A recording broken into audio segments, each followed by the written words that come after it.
미국 인플레이션이 너무 높다. 이거 모르시는 분 계세요? 이거를 모르는 사람이 없어요. 이게 무슨 의미냐면 이 경제적 활동이라는 게 우리 삶에 있어서 계속해서 중요해지고 있다는 얘기입니다. 사람들의 관심도 높아지고 있고요. 그리고 사람들의 관심이 높아지는 이유가 실질적으로 우리 삶에 밀접하게 연계되고 있다는 얘기인데, 이게 왜 그러냐면 이런 것들을 이해를 하고 있잖아요. 그러면은 위기 대응 능력이 커진다고 합니다. 그러니까 이게 위험관리 측면에서 굉장히 중요한 얘기인 거거든요. 그러다가 보니까 경제와 경제학이라는 이 분야를 공부를 하다 보면 내 삶에 대한 불안이 줄 수 있어요. 그리고 현실에서 더 나은 선택을 미리미리 계획해서 하는데 굉장히 중요한 기준들이 내 머릿속에 생겨나게 되는 측면에서 경제에 대한 공부는 중요하다라고 생각을 합니다. 제가 이 질문 받고 울었어요. 제가 이 질문 받고 울었는데, 네. 제가 이제 2004년 말 2005년이었죠. 2005년이었네요. 2005년부터 투자은행에서 일을 했어요. 그래서 2008년에 회사를 그만뒀는데, 회사를 다니는 동안 월급이 꼬박꼬박 들어와요. 그리고 인센티브도 받잖아요. 그러니까 어린아이가, 20대 중반의 어린아이가 큰 돈을 만지게 된 거예요. 그러니까 뭘 하겠어요? 투자를 하죠. 뻥튀기 하고 싶죠, 당연히. 근데 2006년에 시장이 진짜 좋았어요. 그러다가 보니까는 제가 알루미늄주들에서 재미를 많이 봤어요. 그래서 뭐 알루미늄 캐나다랑 리오틴토랑 뭐 이런 그 알코아랑 이런 회사들이 이제 M&A를 하는 과정에서 제가 돈을 많이 벌었습니다. 억 단위로 벌었어요. 그래서 어깨에 뽕이 많이 들어갔죠. 그러니까 이게 내 실력으로 나는 그렇게 됐다고 생각을 한 거, 장이 워낙 좋아서 그랬던 건데 내 실력으로 나는 이 시장을 이길 수 있다라는 생각을 갖게 됐는데, 2008년에 리만 브라더스 주식의 가격이 뚝뚝뚝뚝뚝 떨어지고 있었어요. 오만했죠. 저 회사가 망할 리는 없다. 내가 금융권에서 일하는데, 내가 좀 아는데 저 회사 망할 리 없어. 그래서 리만에 올인을 합니다. 그게 2008년 7월? 8월? 요때예요. 딱 회사 그만둘 때였거든요. 그러면서 계속 가격이 떨어지니까 제가 이제 그때 포트폴리오에 갖고 있던 다른 주식들을 팔아서 이걸 사기 시작해요. 물타기를 하는 거죠. 그리고 주변에서도 다 옳은 결정이라고 생각을 해요. 리만이 망할 리가 있냐. 이건 베팅을 해야 된다라고 하고 망했습니다. 정말 그냥 망했어요. 종이 조각이 돼버렸거든요. 상장 폐지당하고 회사가 파산했어요. 그러면서 제가 한 3년 조금 넘게 일하면서 벌었던 모든 돈이 허공으로 사라지고 저는 가난한 박사생이 됐거든요. 이게 뭐냐면 20대 중반의 저는 자의식 과잉이었다고 제가 얘기를 하거든요. 나에 대한 믿음이 너무 강했어요. 근데 내가 이전에 돈을 벌었던 게 내가 잘해서 내 실력이다 라고 생각을 한 거예요. 분명히 실패도 있었고 성공도 있었어요. 근데 실패했던 기억은 머릿속에서 지워버리고 성공했던 기억만 남기는 거예요. 그러면서 이 의식의 편향이 분명히 존재를 하다 보니까 성공이 막 과대평가가 되고, 그러다가 보니까 큰 실패, 결국엔 위험관리가 안 됐던 거예요. 그러면서 과감하게 베팅을 했다라는 게 결국에는 그 불에 뛰어드는 행위였던 거거든요. 그리고 나서 이 엄청난 이제 경험을 했죠. 정말 제 한 3년 반이 부정당한 느낌이었어요.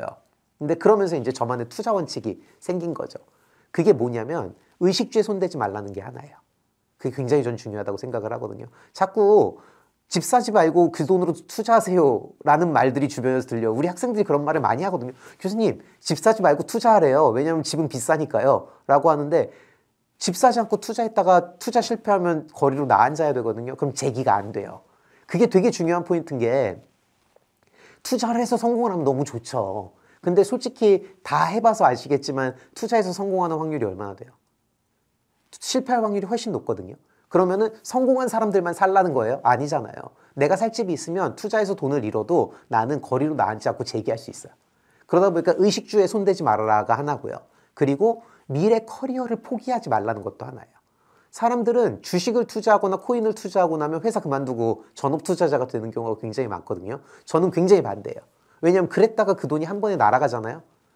방법이 없어요. 문제는 그 기간 동안 난 커리어를 못 쌓아서 내 개발이, 자기 개발이 안 돼 있는 상황이기 때문에 인적 자원에 투자를 못 한 거예요.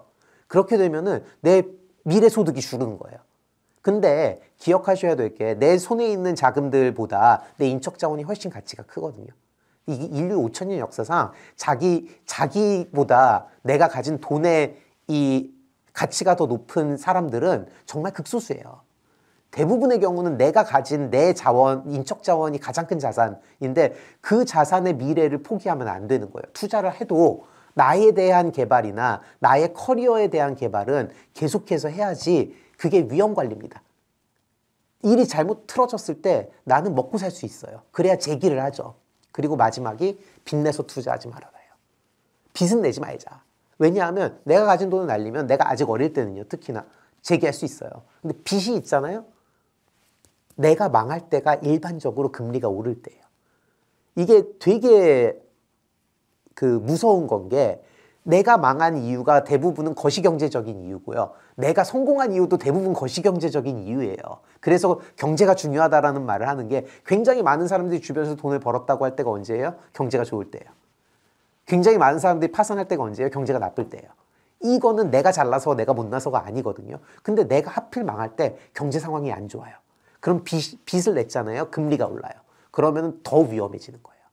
이게 2번 다치는 거거든요. 그러다 보니까 그 3가지 원칙을 지켜서 투자를 해야겠다라는 생각을 했었습니다. 미국 인플레이션이 너무 높다. 이거 모르시는 분 계세요? 미국 중앙은행이 지금 금리를 올리고 있나요? 내리고 있나요? 다 올리고 있죠. 이거를 모르는 사람이 없어요. 이게 되게 신기한 게 미국이라는 나라가 우리나라에서 엄청 멀리 떨어져 있는 나라거든요. 그리고 심지어 미국의 중앙은행이라는 데는 나는 평생 한 번도 가볼 일이 없을 확률이 매우 높아요. 놀러 한 번쯤 가볼 정도인데 누가 그 중앙은행을 가요? 미국에 가면은 금분교를 가겠죠. 그렇잖아요. 근데 되게 재밌는 거는 옛날에는 이런 게 우리한테 하등 상관이 없는 정보였거든요. 근데 지금은 미국이 금리를 빠르게 올리고 있다는 사실을 반복적으로 우리는 듣고 있어요. 이게 무슨 의미냐면 이 경제적 활동이라는 게 우리 삶에 있어서 계속해서 중요해지고 있다는 얘기입니다. 사람들의 관심도 높아지고 있고요. 그리고 사람들의 관심이 높아지는 이유가 실질적으로 우리 삶에 밀접하게 연계되고 있다는 얘기인데 이게 왜 그러냐면요. 우리가 초연결 사회라고 부르잖아요. 사실 이 초연결 사회라는 말이 나올 때까지만 해도 사람들이 이게 무슨 의미인지 모르고 그냥 서로 연결된다 정도로 느끼는 사람들이 많았는데 세상에서 일어나는 거의 모든 행위들이 나한테 이제 연결을 직접적으로 영향을 미칠 수 있게 되는 사회라는 게 초연결 사회인 거예요. 그게 뭐냐면 미국에서 금리를 올렸을 때 내가 내 삶에 있어서 경제적인 의사결정을 내릴 때 직접적으로 그 정보가 이제는 영향을 미칠 수 있다는 거예요. 내가 집을 사는데 예를 들어서 이사를 가려고 그래요. 근데 미국에서 금리를 올리고 있다고 해요. 그럼 예전 같은 경우에는 미국에서 금리를 올리는 거랑 우리나라랑은 영향이 없지 않았겠지만 내 일상과는 큰 영향이 없었지만 지금은 은행 대출 금리가 거의 실시간으로 저쪽이랑 연동이 돼서 왔다 갔다 거리고 있단 말이에요. 그러다가 보니까 앞으로 이 경기 사이클이 어떻게 될지에 대한 예상이 내가 이사를 어느 시점에서 가야 될지 가지 말아야 될지 이런 것들의 영향을 직접적으로 그것도 즉각적으로 미치고 있기 때문에 점점 더 사람들은 경제라는 것에 더 관심을 갖게 되는 거거든요. 이게 뭐냐면 내가 당장 돈을 벌기 위해서 이 경제가 더 중요해지는 게 아니라 앞으로 내가 내 경제활동에 대한 의사결정을 내리는 과정에 있어서 어떤 정보를 참고를 해서 어떤 결정을 내려야 될지에 대해 이제는 전 세계적인 경제 이 동향에 대한 정보가 중요해지는 거예요. 이게 이런 것들을 이해를 하고 있잖아요. 그러면은 위기 대응 능력이 커진다고 합니다. 우리는. 당장 이 정보가 나한테 돈이 돼서 중요한 게 아니라요. 그러면은 미국이 금리를 이렇게 빠르게 올리고 있는데 예를 들어서 이게 언제쯤 금리가 올라가는 속도가 줄어들 거냐? 인플레이션이 잡히면 금리를 그만 올린대가 되는 거예요. 그러면은 인플레이션이 어디까지 가는지를 우리가 계속해서 쳐다보고 있을 거 아니에요. 그러다가 보면은 갑자기 금리가 확 오르거나 확 떨어져서 내가 손해를 볼 수 있는 위험을 미연에 방지할 수 있는 거예요. 그러니까 이게 위험 관리 측면에서 굉장히 중요한 얘기인 거거든요. 그러다가 보니까 경제와 경제학이라는 이 분야를 공부를 하다 보면 내 삶에 대한 불안이 줄 수 있어요. 그리고 현실에서 더 나은 선택을 미리 계획해서 하는데 굉장히 중요한 기준들이 내 머릿속에 생겨나게 되는 측면에서 경제에 대한 공부는 중요하다라고 생각을 합니다. 굉장히 많은 유튜브 영상들이나 아니면 멘토들 얘기를 듣다 보면은 경제 공부라고 하는 게 재테크라고 착각하는 사람들이 되게 많은 것 같습니다. 그러니까 재테크가 정확히 말하면 돈을 운용하는 행위를 얘기를 해요. 그러니까 돈에 대한 이야기가 재테크예요. 그리고 투자라는 것은 내가 현재 가지고 있는 자본을 지금 쓰지 않고 소비하지 않고 그 소비를 미래로 미루는 행위를 투자라고 부르거든요. 그러니까는 뭐 투자나 재테크가 돈의 운용이 뭐 경제학의 범주 내에 들어갈 수도 있을 것 같기는 해요. 경제라는 이 큰 범주 내에 들어갈 수는 있긴 하지만 경제 공부를 재테크와 동일시하는 거는 굉장히 위험하다라고 생각을 합니다. 그게 왜 중요하냐면 요새 어린아이들이 이제 경제 공부 시키자라고 하면서 자꾸 유튜브 같은 데서 무슨 내용들이 나오냐면 이 아이에게 장사하는 법을 가르쳐요. 아니면은 뭐 1,000만 원을 주고 1억 만들기 뭐 이런 것들을 가르친단 말이에요. 근데 경제 공부나 경제학이라는 거는요, 정확히 말하면 우리 사회가 작동하는 원리를 배우는 거지 100만 원을 가지고 1억을 만드는 게 아니에요. 그거는 장사인 거죠, 정확히는. 그래서 경제는 내가 오늘 100만 원이 있으면 이 돈으로 내 삶에 무엇을 할 수 있는지를 배우는 게 경제입니다. 예를 들어서 그 돈으로 지금 내가 100만 원어치 소비를 할 수도 있죠. 아니면은 그 100만 원을 가지고 저축을 해서 소비를 뒤로 미룰 수도 있어요. 아니면 그걸 가지고 주식을 살 수도 있는 거고요. 그걸 가지고 부동산을 살 수도 있는 거겠죠. 그러면은 이 100만 원이 우리 경제 내에서 어떤 역할을 하고 이게 내 효용을 위해서 어떻게 일을 할 수 있는지를 배우는 게 경제 공부예요. 그래서 돈에 집중하는 게 아니라 인간 사회, 내 자신에게 집중을 하는 게 이제 경제학인 거거든요. 이런 관점에서 저는 경제학을 이렇게 생각을 해요. 세상을 보는 관점에 대한 학문이라고 생각을 하거든요. 경제학을 한마디로 표현을 하면 희소한 자원의 효율적 배분이에요.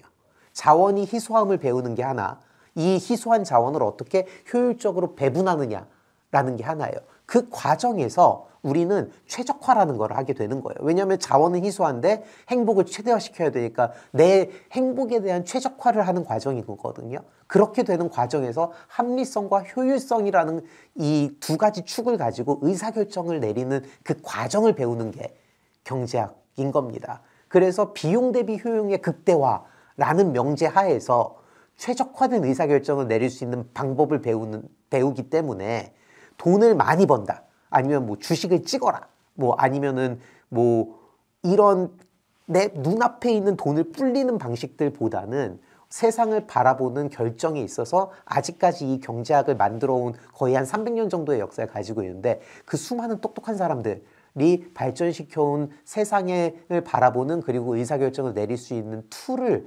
이해한다는 관점에서 접근을 하는 게 중요하다라고 생각을 합니다. 이게 요새 좀 트렌드인 것 같아요. 어린 아이들한테 돈에 대한 강박을 심어준다고 저는 얘기를 하는데요. 우리가 살다 보면 돈이 필요하죠.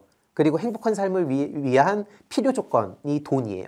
물론 충분 조건은 아니겠죠. 하지만 필요 조건이 돈이기 때문에 돈이 굉장히 중요하다고 생각을 하는데 생각을 해보세요. 6살, 7살짜리 아이들 아니면 초등학생들 아직 내가 세상을 바라보는 시각이 이렇게 정립이 되지 않은 아이들한테 너는 앞으로 500억을 벌 거야 라는 말을 매일 해줬어요. 자, 500억을 벌자, 500억을 벌자. 그 아이들의 인생의 목표는 500억이에요.